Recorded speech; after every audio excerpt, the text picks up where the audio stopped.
Hi, everybody. Hello, hello, hello, hello. Happy Sunday. Welcome to Sister Circle Chats. Hi, thank you for joining. Thank you for joining. I have two amazing guests with me. This Sister Circle, I decided to call it the Chef Edition. I wasn't trying to be funny. Both women are self-taught chefs and they happen to be of Haitian descent. I'm Haitian, and you guys, if you don't know, I am super proud of that. I literally wear the flag on my forehead, and I am extremely honored to be able to share this circle with two women that have the same blood that runs in my veins running in theirs. I'm pretty sure we might be related some way, somehow, right? Who knows? Yeah. So, although we didn't get a chance to figure out who's going to go first as far as who's speaking, I'd like to start with Narj. I hope that's okay. Okay, great. So Narj, I'm going to share her bio with you guys. She is, as I stated before, a Haitian American who enjoys baking, cooking homemade, whole, clean meals. She believes it is imperative to carry the tradition of cooking Haitian dishes. Narj, welcome. Thank you for joining us. Thank you. Thank you so much. I hope I got the bio right. Did I get it right? You're good. You're good. You're golden. Yeah. Okay, excellent. Narj, so the purpose of the circle is for us to discuss the current status is still that we are going through this pandemic, right? Indeed. Indeed. What a bummer. We're rapidly approaching a year. I know I am, since I have been literally quarantined and home, and I am quarantined at home, and I am ready to pull my hair out. So how has quarantine been treating you? Give us a little bit of your experience for the past 11 months. Yeah, 11 months. It's been challenging, Okay.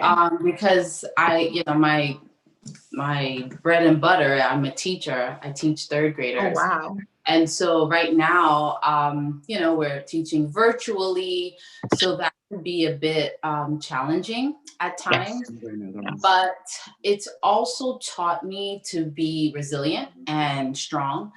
And The girl that I follow on Instagram who cooks the Haitian food. Should I keep I'm going? sorry, Narj. You can speak. I muted our guest. They probably Sure, didn't no problem. realize. Yeah. I've it's just really taught me to try my best to keep it together, to say the least. Yes. It's challenging emotionally, it's challenging mentally. I've Yes. never had to really cope and make sure that I am keeping my mental in stability like never before. I've never had this issue before. Yeah. So I guess it's really taught me to, despite this, the circumstance we're in, just keep on trying your best. Some days are great, and some days are challenging. Like, for instance, just yesterday, it was challenging for me, just feeling a bit down. But I have folks like my mom. I have really great friends. Ebony. Yes. She reached out and she was like, I felt like something was wrong. And I was like, yeah, I wasn't feeling so hot. And she totally understood. So I feel like in this moment, you have to have that circle. You have to have that support system, whatever that may be, your family, your friends. I love and I always, if anybody watches these videos, they'll see me say I love. And actually, I always look up. Everybody makes fun of me. If you see me looking up, go like this so that I can stop, because it's hard for me to keep eye contact. So I'm sorry, forgive me. I am a work in progress. Rome wasn't built in a day. But I digress. I appreciate your transparency and your candor. Because a lot of people are having a hard time admitting just how tough this really is. I think a lot of people are like faking the funk, and I'm saying no, enough is enough. Let's not fake it, because faking it is probably making it less digestible. Is actually in being able to admit that, oh, you know, today was like really a little tough. Then you are receptive to the support. And the support comes in so many different ways. It is the friend, it is mom, it is the cousin, and it could be a total stranger that you weren't even anticipating on crossing paths with you. Right now, crossing paths is more on the level of social media. So you can, in fact, cross paths with someone. A lot of people, honestly, that have been a part of the circle are people that I literally met via social media, Magalie being one of them. I don't know her from a can of paint, but it was literally me feeling like, hey, you know, I see that she had the Haitian flag in her bio, and she's an autism mom. I'm giving away your stuff, girl, but we're gonna get to you. So she's, you know, she has two things in her description that fit mine. So I thought, hey, let me reach out, and it worked out. So can I ask you, before we move on, what has been your biggest self-care tool to navigate this very turbulent storm? If that's even enough. I feel like that's too mild. But what has been your tool, your go-to, to keep you afloat? Well, honestly, like, this pandemic has caused me to really dive into my cooking, like, okay, 100%. So I want to say cooking, baking, and also like exercise, movement, you know, whether it be working out in the morning or just putting on my favorite song and dipping it low and taking it up slow, just to keep myself up. I love it. And yeah, just a little bit, you know. Yeah. No, you know, just to keep it together, as in self-care. In addition to deep meditation practice, I make sure before I even start the day, before I even, you know, we work out together on Monday morning. Before I even begin that, I make sure that I take in deep inhalations and very obnoxious exhalations. And when I say obnoxious, I mean obnoxious. Oh, Narj, I love it. Seriously. In addition to also prayer, you know. So that's my process. First, I breathe, then I pray, and then I give myself affirmations, you know, because like I said to you, it's been difficult for me. Yeah, it's been very difficult, not to, you know, give all my business, but it's hard. It's hard. Hard. So, absolutely. I understand. And, you know, that business happens to be the business that is shared by many. So I don't want you to feel in any way like, you know, it's everyone. There's not a person that I have spoken to, whether they are like, you know, the super introverted who prefers to be alone. At this point now, it's kind of like, okay, I've reached my max of this alone time. I miss humans. I think it's now me as an introvert myself, right? I never really wanted to be around humans more than I do now, because before it would be like, okay, it's too human-y. And now I'm actually craving that. So I appreciate you sharing, Narj. We're going to get back to you, but I'd like to open it up for Magalie. And Magalie, let me just pull up your bio real quick. Magalie is also a self-taught chef. She is an artist and an author. Her book is Come Eat With Me. How cute is that, right? And the book features many of her amazing recipes. She's actually a super funny person. I follow her on social media, and the stuff that she posts, like, leave me in stitches. So Magalie, hopefully you can give us a few laughs to take home, or to take, we're all home, but to take with us. Thank you, Magalie, for joining. Welcome. Did I get the bio right? Yes. Okay. Thank you for joining. Thank you. I'm glad to be here. Absolutely. Magalie, as I mentioned before, we met via social media, Instagram to be more specific. And in your bio, which wasn't what, to be honest with you, I don't even remember what drew me to your profile. Divine intervention, divine timing, of course, but Right. what was the kind of thing that made me say, okay, the spark of interest? I don't remember. But I did notice that you are an autism mom, and that you have the Haitian flag up there. So that immediately made me feel like I was inclined to speak to you, and spoke to you and literally fell in love. I'm like, what a warm and inviting person you were, and I'm thankful for that. But I want to ask you, how has this experience been for you for the past 11 months, going on 12 months now? How has it been for you, as far as just kind of keeping yourself sane, like Narj, mentioned? Please share. It's interesting because I haven't felt probably the level that everybody's at, when this first started with the whole pandemic and everything, maybe just initially, but the creative person that I am, I found things to do. So it was easy pretty much up until now.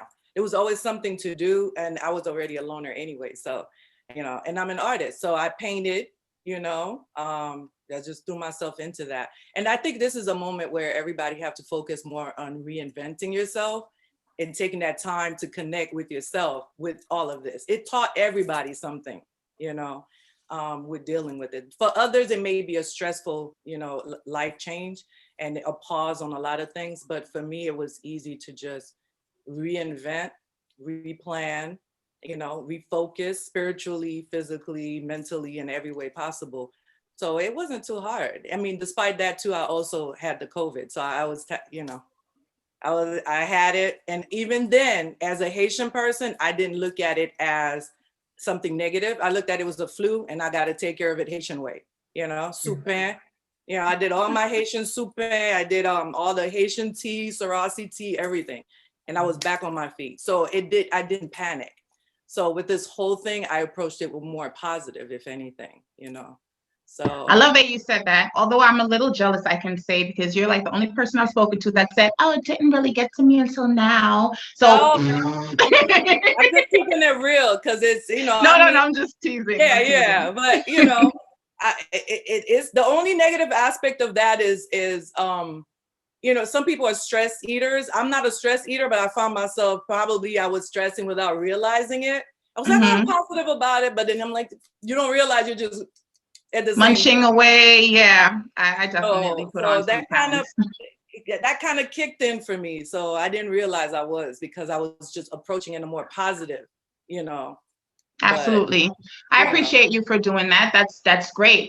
It's a good thing that you were able to do that. Can I ask you then, since you were able to be so, what's the word? Since you were able to approach it from I guess a very proactive way and less reactive, did you have any, besides the creativity, do you have any self-care go-to things that you do that are mandatory and you cannot live without them, besides creating as an artist and cooking? What are the things that you feel like you lean on when things kind of make you feel a little funky? It's really spirituality. That's basically okay. Yeah. And what does your spirituality mean to you? Like, what does it look like? Because Narj said she prays, she meditates. What does, Magalie's look like?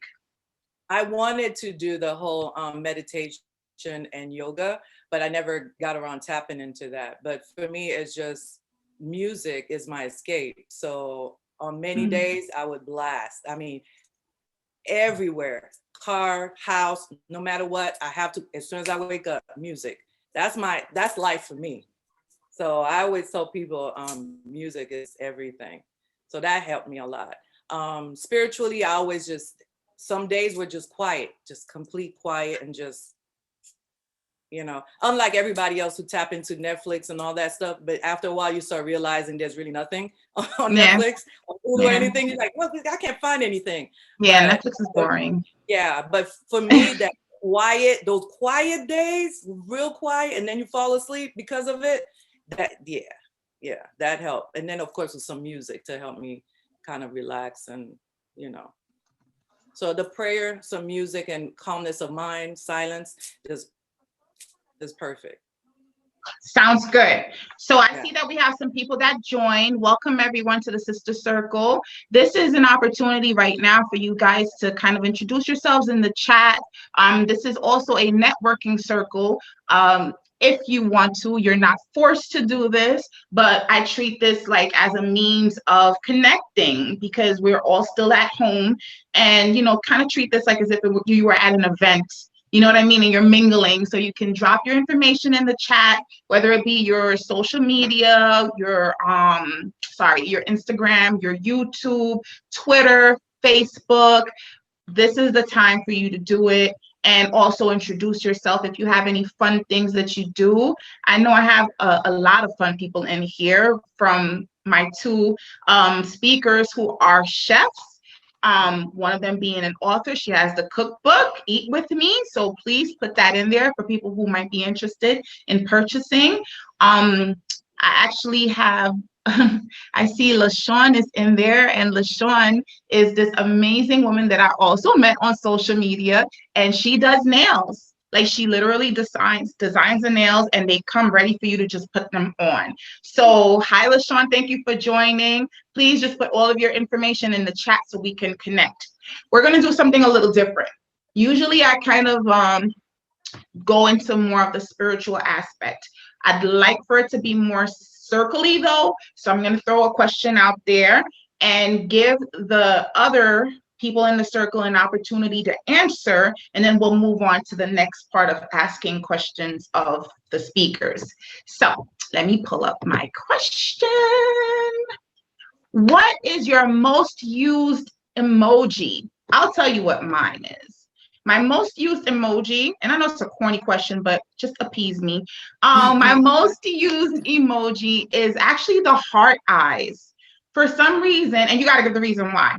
For some reason, I like to convey that I either really love what you said, or I'm super excited that I'm communicating with you. And I feel like there's nothing better than the heart eye emoji. Who would like to share, not the speakers yet, you will get your turn, but I would like from the circle, who would like to share their favorite emoji or their most used emoji? Don't be shy. Don't all speak up at once. No takers. Okay, Narj, can you share with us, please? What's your favorite emoji? Okay. I like the gymnastics one. You know, the one where she's doing a cartwheel. I love that one. I use that for everything. I use that when I'm excited about something. I use it when, you know, when I'm excited, when I look forward to, I don't know, some a friend meeting up, you know. So yeah, it makes sense. Really my hooray emoji. Yes, it fits you. It fits you. Magalie, do you want to share your favorite emoji or your most used one? I pair them every time. The heart emoji with a hug. I don't know if it's a hug, but the ones that go like this. Oh, really? Is that what that is? Yeah, it's hugging kisses. So to me, I don't know. That's what that is. The one that looks like this? Yeah. No, it looks like that little. Like, I had no clue. I really didn't know. I just learned something new today. I'm sorry. I was wondering why it looked like that. I'm gonna assume. No, but not that one. That one is like I don't know. No, not the shrub. Yeah, not it the looks shrub. like, I'm talking about the one that looked like this. This one. Yeah, right. It looks tacky. Yes, tacky like that. Yeah, it looks like it's blushing, but a smile, and it's like, you know, to me, it looks like a hug. So I always put that one at the heart, cute. And then, you know, so it's love and hugs, you know, so it means to me. That's cute. Does anyone else want to share theirs? Are we going to be brave? The heart one. I love it. Can you give me your reason, Kathy? Thank you for answering, by the way. Because there's so much negativity in the world nowadays. So using the heart one shows that we care for each other. And it's not just about negativity like we're experiencing right now in the world. And bad news. So yeah, all the time. Yep. That's true. I appreciate that. I love that answer. And we can all stand to kind of give a little bit more love. And if it comes by way of an emoji, as corny as it may seem, it actually does work. Because I'll tell you, if you add emojis in a text with me, I literally read like into that. I'm like, oh yes, that's so cute. You know, like I get excited. I don't know what it's like to not have them. Yeah, I just love it. So I don't know, that's just me. I feel like it's the modern day hieroglyphic, you know? That's how I look at it. Right. It's true. That's a good point. It's a good point. Before I move on to the next question, Mark, and this is not to pick on you, but you are the only male in here. So what's up, Mark? Mark, can you unmute so we can talk to you? What's up, Mark? I actually got on here because I am Maggie's biggest fan. This is my first time. Mark, I'm gonna give you this emoji right now. I know. This is my first time talking to her. That's so cute. I just saw her advertising it on her page, and you know, I love the food that she makes. I love her humor. I just love her spirit. So I just figured, you know, let me jump on. I might be the only guy here, but there's you're welcome. Trust me. To learn something. Yeah, I appreciate the support. There's room for you here, Mark. Trust me. So feel completely comfortable.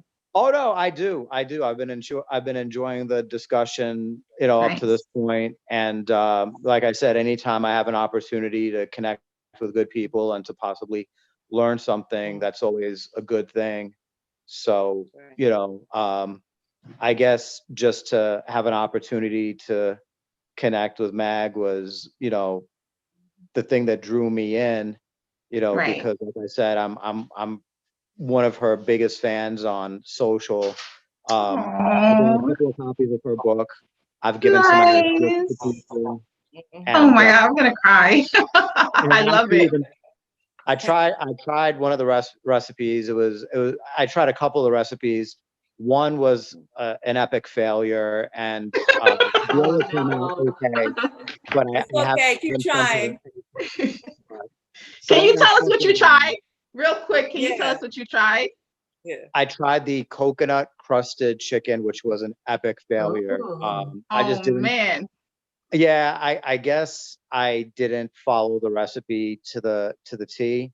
So that was a fail. But I tried one of her versions of stew chicken, and that came out pretty nice. So nice. Yeah, so it's funny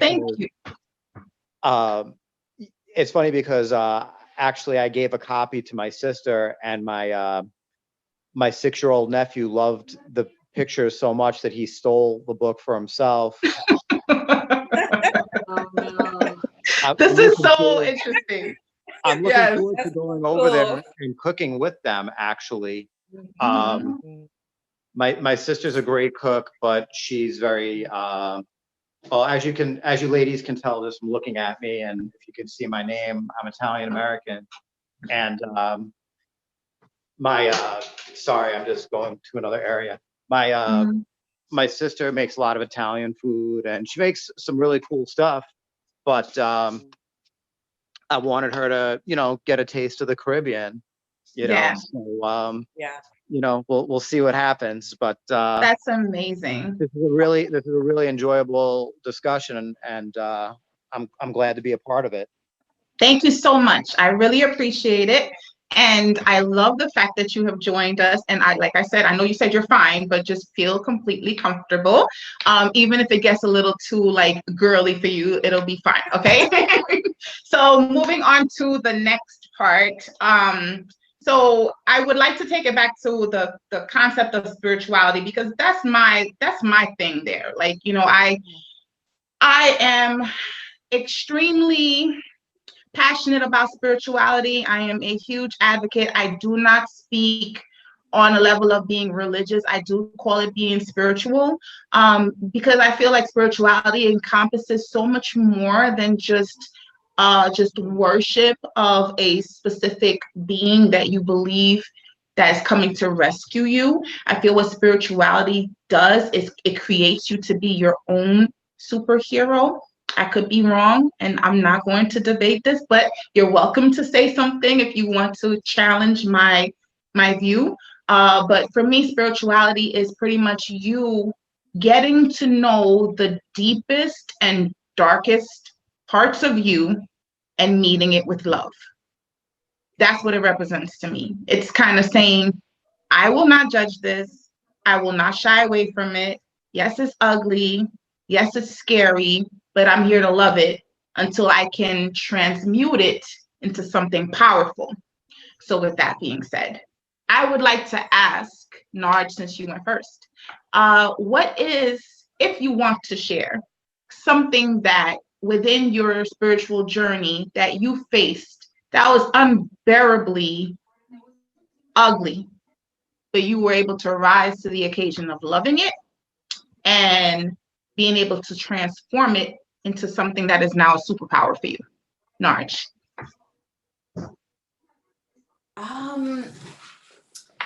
That's a doozy, you know. You know, I don't even know if I'm answering the question, but I'm just gonna, I guess, let you know how I dealt with it spiritually. So, you know, recently my mother was diagnosed with cancer. Oh, I'm so sorry. And that was like super duper duper duper duper duper difficult for me. And the worst thing you can do is not be strong for that person. You know, that's just my opinion, and so that caused me to really tap in to not making it about me, you know, and like, you know, how I was feeling, but ensuring that my mother felt supported and felt that I was strong enough, you know, to deal. And, you know, it's still difficult, trust me, okay? But not a complete mess as I was when it, you know, first happened initially. You know, so I really make sure that I pray, you know, I do a lot of praying, you know, and I am present. What do I mean? I'm present in the moment, whether it be with her or just my regular life, you know, just making sure that I'm present and I'm appreciating every single minute, hour, day that goes by.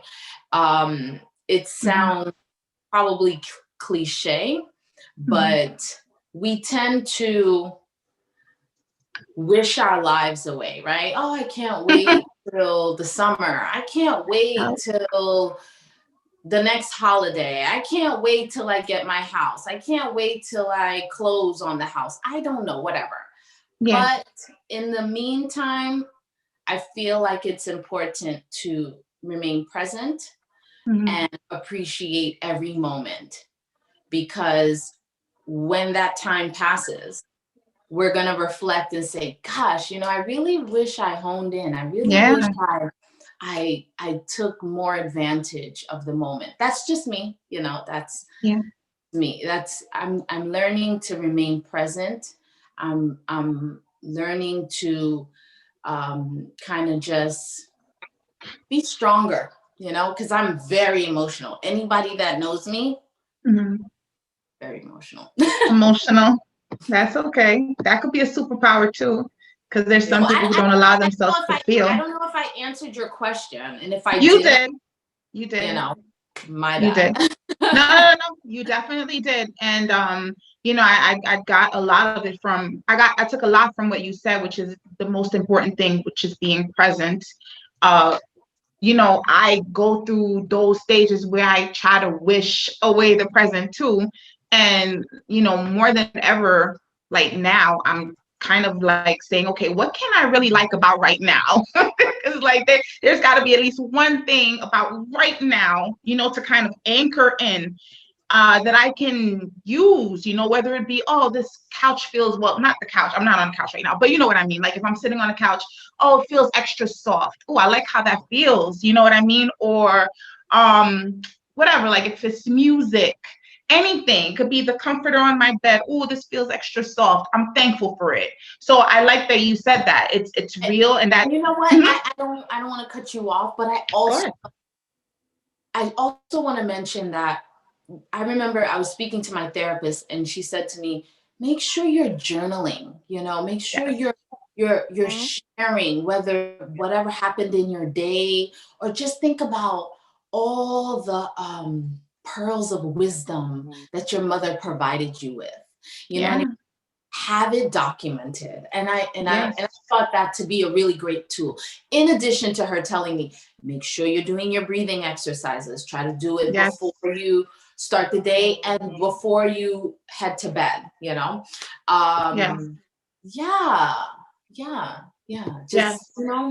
Just, you know, journaling, breathing.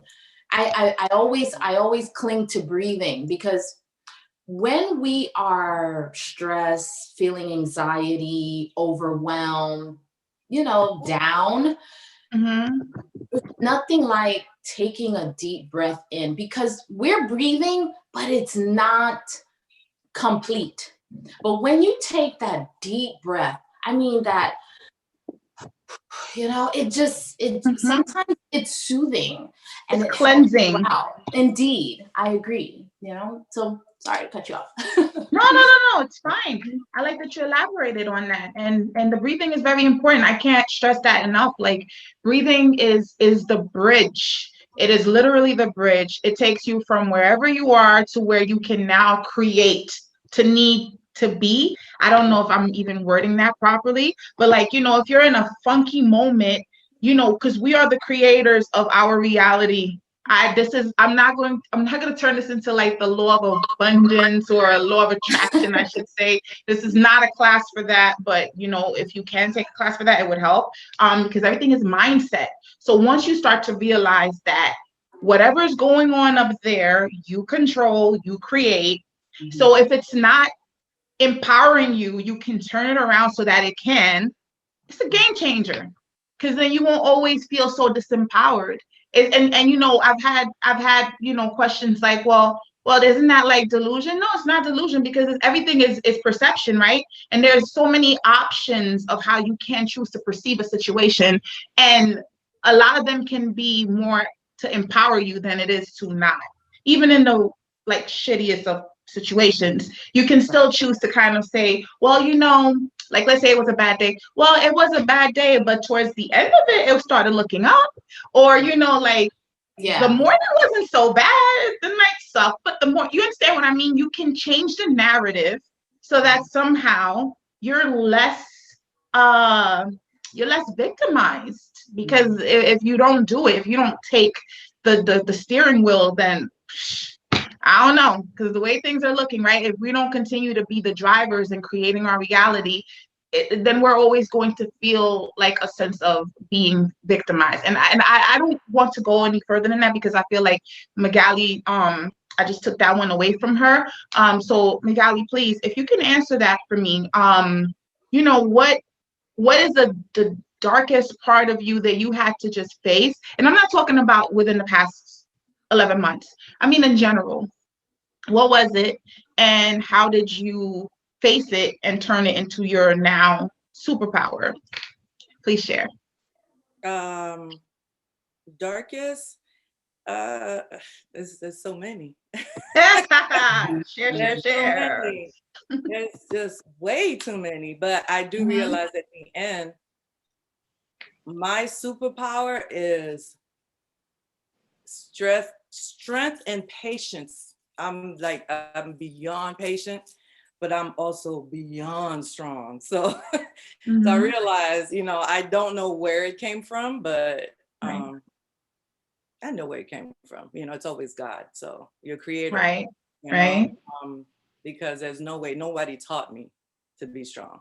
I learned the way, you know, to become strong and stronger with experience. So life starts to teach you a lot, which builds strength, you know. So all the things you go through, you build more and more Popeye spinach strength.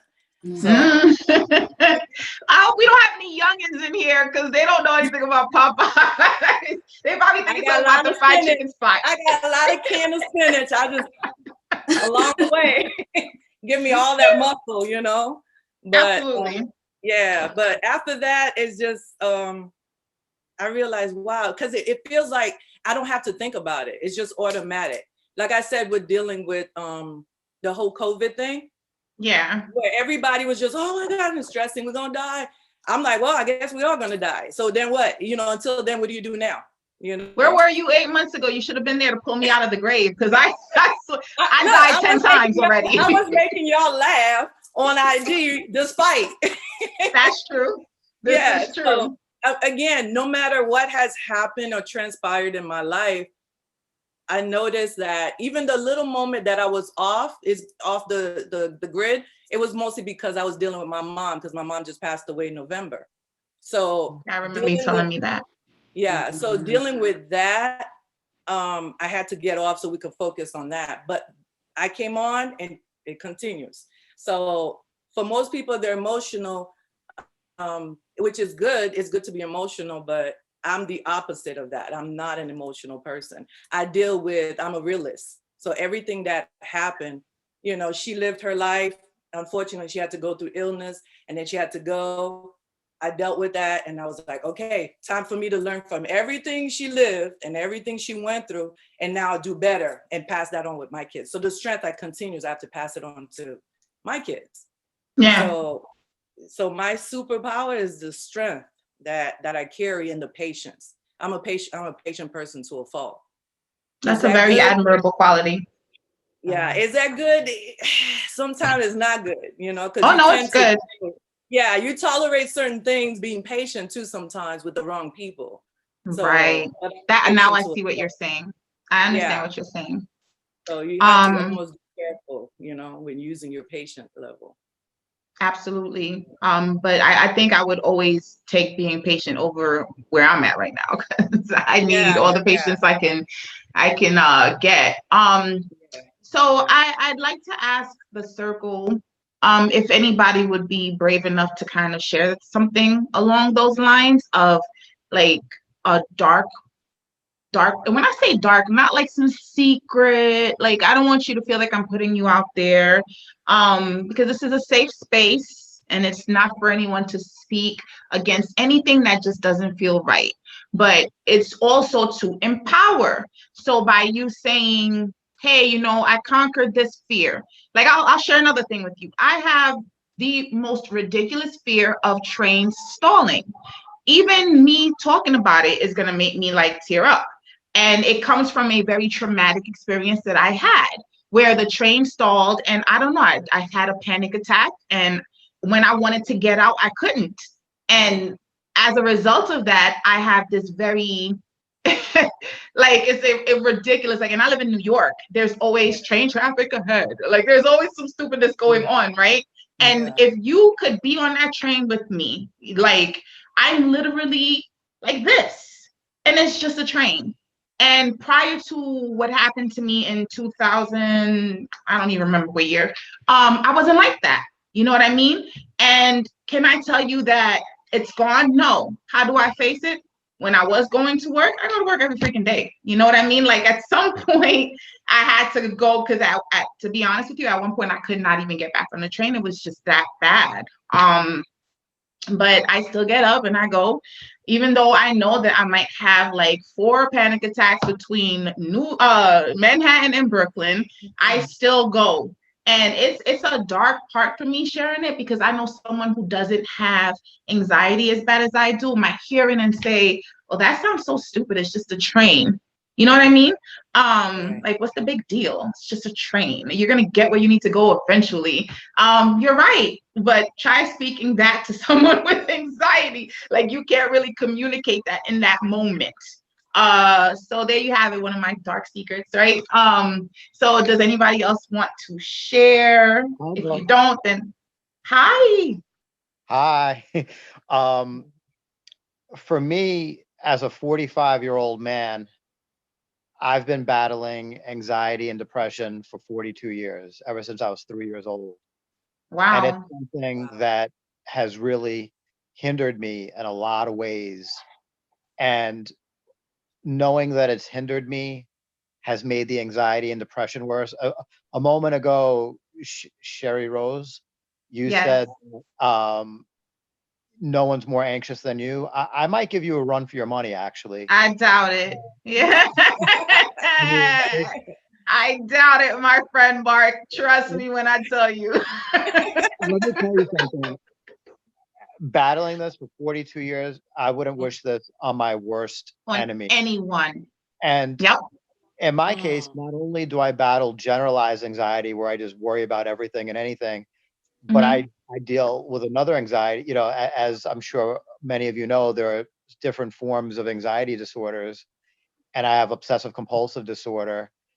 And if I can't remember something, it'll sometimes literally paralyze me where I can't function. Like everything has to be perfect in my brain.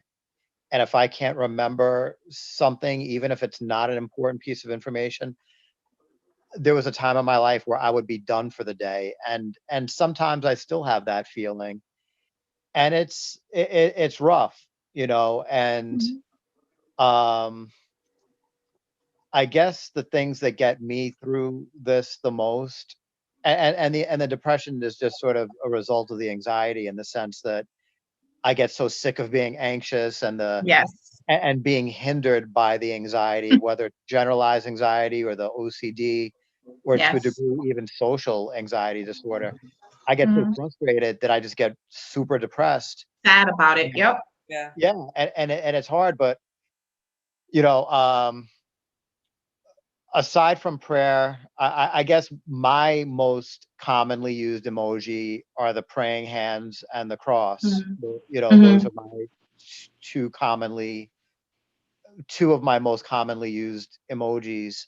And you know, prayer and meditation get me through a lot, and exercise, and very often I combine all three. I'm a personal trainer. That's one of my jobs, and at night I go into a not-for-profit facility and take care of mentally, intellectually disabled adults.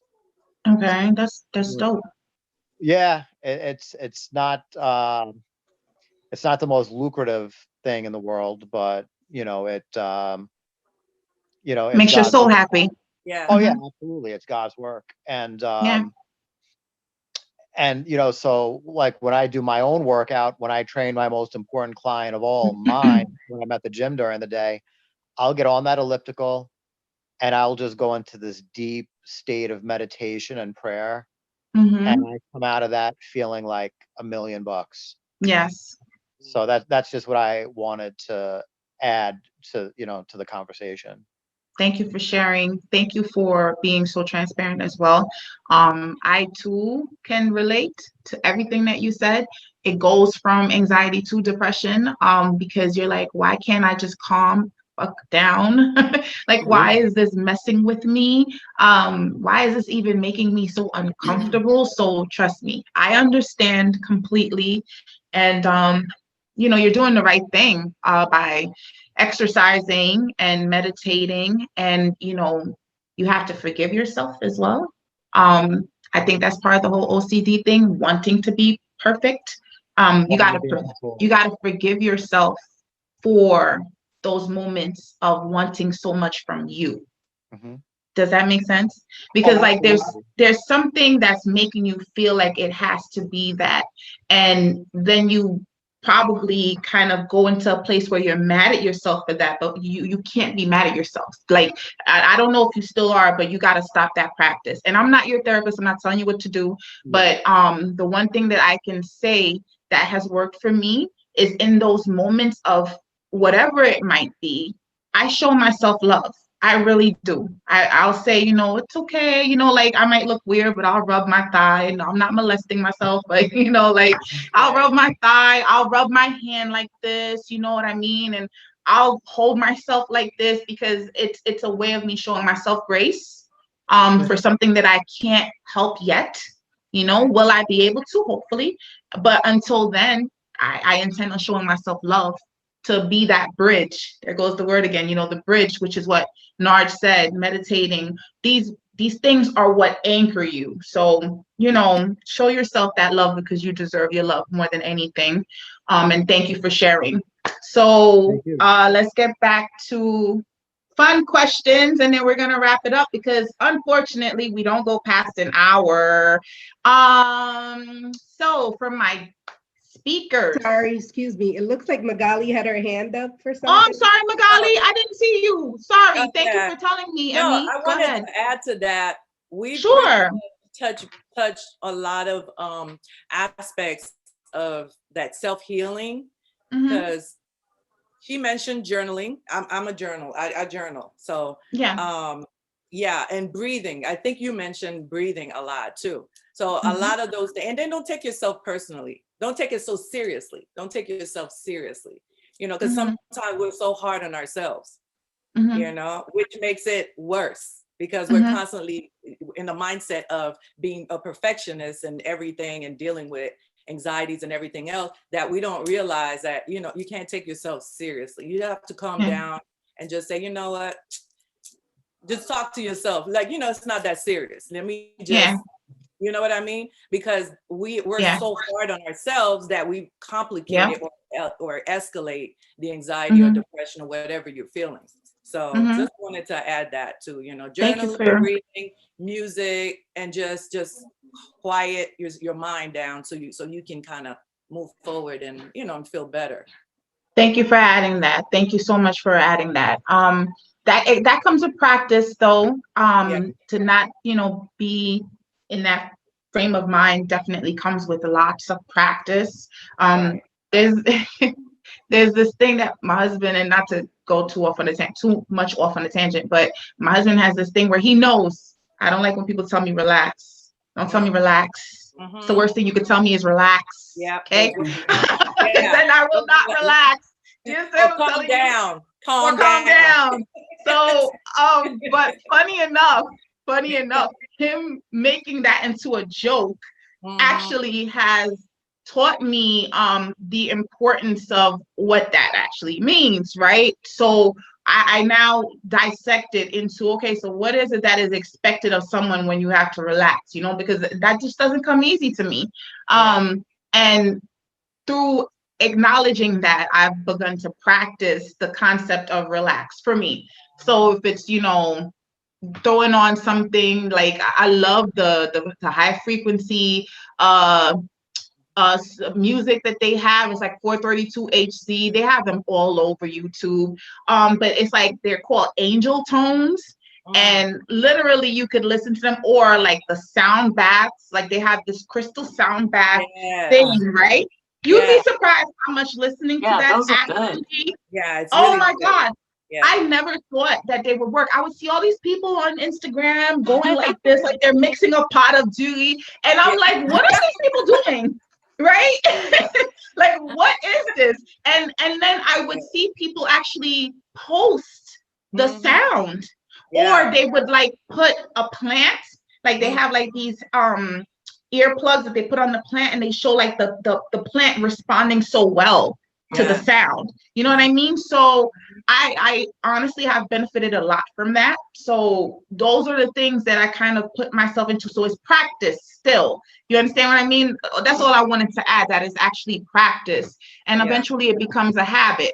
So Magalie and Narj, this one is a little funny. So just humor me. The zombie apocalypse is coming. Who are the 3 people you want on your team? So the zombie apocalypse is coming. They're coming to get you. They're going to eat you up. And you have 3 people to pick. Now, I'm going to make it interesting. I will give you 5 people, and out of the 5 people, you got to pick the 3 that are going to be on your team. All right, let's go. Michael B. Jordan, Cardi B, Kamala Harris, Bill Cosby, R. Kelly? Go ahead. Who are you picking? Nard, you're first. Look at Kathy's face. She's not with it. I'm like, I don't know. I'm thinking the zombie apocalypse. I need someone who can physically beat down these zombies. And I don't know if Michael B. Jordan. I said Michael B. Jordan. I guess, but I don't want to choose him. You know what? I'm gonna choose Kamala Harris because you know, I believe like, you know, in girl power. And hey, but when she found out Joe won, you know, she was out on a jog. So I guess she's able to physically retain help these you out. You know, yeah, I'm gonna go with her, you know. Yeah, Michael B is hot, but I think he's too cute for it, you know. Eating out the zombies. Okay, so you're just gonna have one person help you, just you and her. And all right, cool. Cardi B, she'll keep us entertained, and maybe she'll be able to like, you know, steer them off with her loud and obnoxious ways. I hear you. No shade, no hate, you know. No, it's cool. It's true. Magalie, who would you pick? Who are your three? Okay, Michael B. Okay. Not because of looks, but male strength. No, it's not looks. It's not looks. It's not looks. Okay. Cardi B, because she's from New York and she's a go-getter like myself. Let's go make it happen. Let's get through this. Yes. Yes. And then you said who else? You said Kamala and Bill Cosby and R. Kelly. Bill Cosby too old. R. Kelly's a perv. And so Kamala, she's another female, like, let's put our minds together. Let's make this happen. She's from the Caribbean. She can cook too. So we're going to get all through this together. So Kamala, Cardi B, and Michael B. I love it. I love it. I love it. I think I would pick the same three as you, but Cardi B would start to annoy me after a while. So I don't know. We need that though during this scary moment. We need that. You're gonna irritate. Or you know what I would do? Yeah. I would pick R. Kelly and push him to the zombies and try to make a break for it so that they could eat it. Okay. Yeah. You know, a bait. Yeah. He'll be the bait. He could be the bait. Go ahead, have R. Kelly, and then I'll try to get out of there.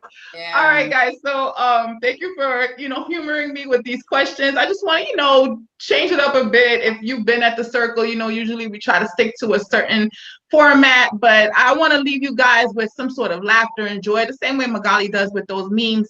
You guys got to follow her. She's super funny. I don't know where she finds her stuff from, but she always, like, ever since I started following her, once I scroll in the morning, it's always like a plethora of like these funny memes, and I literally am in stitches. So yeah, I wanted behind it is to make sure you start your day with laughter.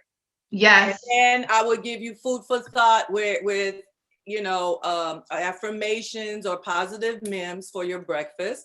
And then I feed your soul very, visually. Yes. Like dinner time. Do.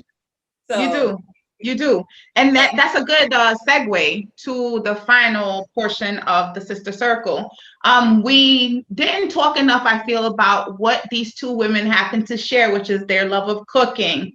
So I'm going to share my favorite dish with you guys, and then you could tell me what is your favorite dish, and I want it to be Haitian, and what is your favorite thing to cook. So it's not just, it's two parts. It's favorite dish to eat and favorite dish to actually create. So I'm just giving you one, and it's my favorite thing to eat. If you know me, I love my oxtails and my white rice. So I could eat oxtails and white rice every single day. I would not get tired of it. I actually just got some oxtails, about to bust it down tonight. So can you share with me, Nard? Right? Come on over, Kathy. Can you share with me, Nard, what's your favorite meal to eat and your favorite meal to make? Well, my favorite meal to eat is is this Haitian dish. It's what is it called? Oh my God, shame on me. Sauce pois and heron. Ooh. And what do you call that thing? Maïs moulin, cornmeal. With the polenta, mblienol. My moulin. Maïs moulin. Yes. Yes. Take me to church. Do you understand? That's your thing? That's your thing? Anything with smoked heron, I will eat that with eggs. I will eat that with bread. I will eat that with rice. But definitively, maïs moulin sauce pois avec smoked heron. Yes.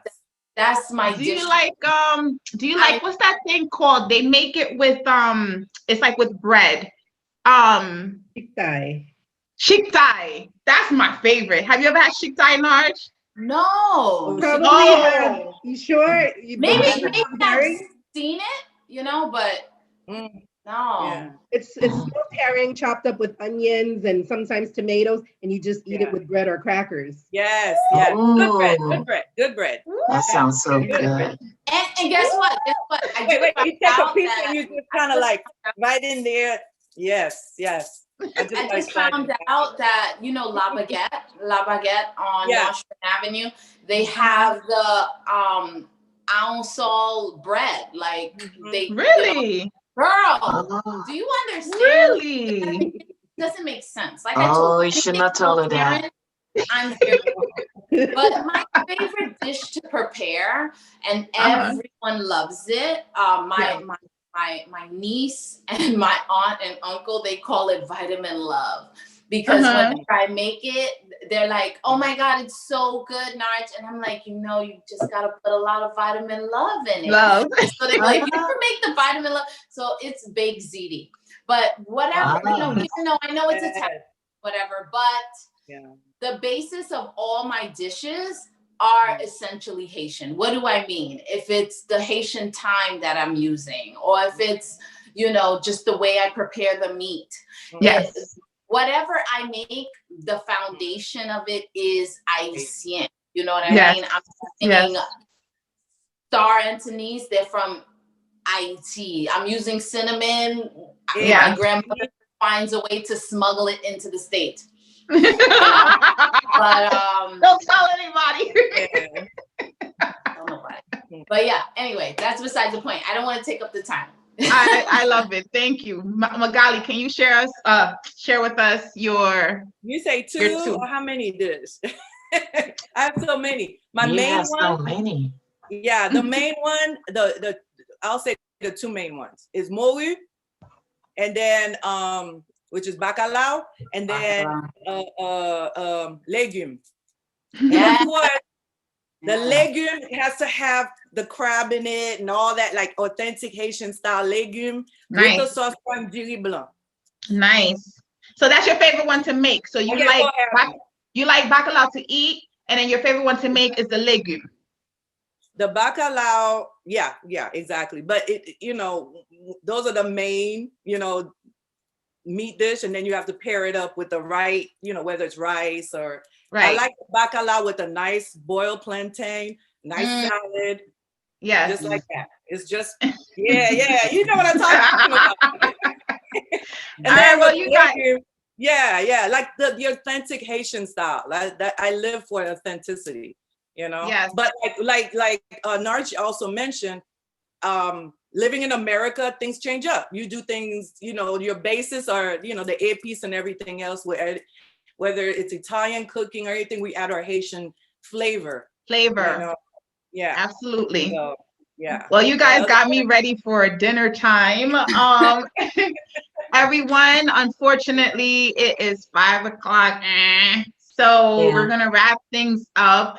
I just would like for our speakers, if they can, to give us a little bit of something, you know, to take with us on the road, whatever it is, you know, because like we are about to start the week, And, you know, there's a whole bunch of things that we must now face, you know what I mean? So as we leave each other, you know, I consider the Sister Circle kind of like a little church, you know, not trying to be blasphemous, but it's to be fed, you know what I mean? So if Narj and Magalie can, you know, each give us whatever it is that God just put in your soul that is like your takeaway or something that you want to leave as parting words with the circle.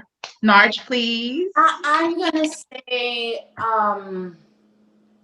just be kind to yourself, you know, Yes. be gentle with your words. Yeah. Because you're the only person who's constantly talking to you. Yes. So gentle. Offer yourself some grace. And give yourself pep talks. Give yourself pep talks, positive pep talks. You know, you're going to 100, bring it down and think about all the positives, all the wonderful things that are before you. It could be as simple as my plant over there, Itsy Bitsy. I love her. You know? Itsy Bitsy. Hasn't died on me, you know. But no, seriously, give yourself pep talks. Be gentle. Yes. Thank you, Narj. Magalie, any parting words? Stay focused and stay lifted, which if you put those together, basically stay positive. And then keep busy, because the thing is, we don't watch the news. Stay focused on self and love and meditation and calmness of mind and calmness of spirit, and laugh a little more. Yeah. Stay away from the news. Stay away from conversations about Rona. Rona's gonna take care of itself. Yes. You know, eventually. But stay in the moment of self and stay focused on that. So otherwise, everything else will take care of itself. It's in God's hands. Absolutely. There's nothing we can do except what we have control over, which is how we respond. Yeah, that's it. Thank you. Thank you so much, Magalie. Thank you, Narj and Magalie. Thank you, everyone, for joining the Sister Circle. This is a kind of a sad goodbye because I will no longer be recording them. I'm still having them. We are still meeting, but just no longer recording for the time being. I might change my mind. You never know. So please check out this video. It's going to be on my YouTube so we could watch this, you know, and laugh again with each other. And I'll see you guys in 2 weeks at the next Sister Circle. Take care, everybody. Thank you for joining. Lots of love.